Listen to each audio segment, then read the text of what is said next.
नमस्कार अनि हार्दिक स्वागत छ। चितवन राष्ट्र निकुञ्जको कसरा स्थित विक्रम बाबामा लाग्ने धार्मिक मेला आज चैत्र 5 गतेदेखि सुरु भएको छ। यो मेला चैत्र 19 गतेसम्म सञ्चालन हुने आयोजकले जनाएको छ। परम्परा अनुसार मेलाको सुरुवातमा थारू समुदायका गुरु पुरोहितहरूले विशेष विधि अनुसार पूजा आर्जा सम्पन्न गरेपछि मात्र अन्य सर्वसाधारणलाई पूजा गर्न अनुमति दिइने प्रचलन रहेको छ।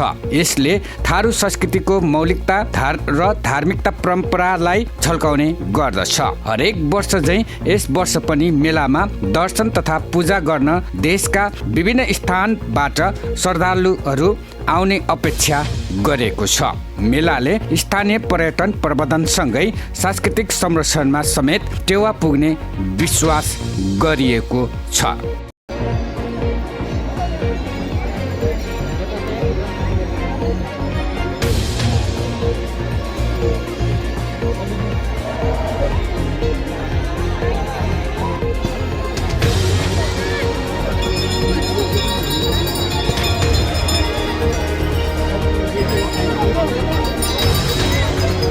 विक्रम बाबालाई हामी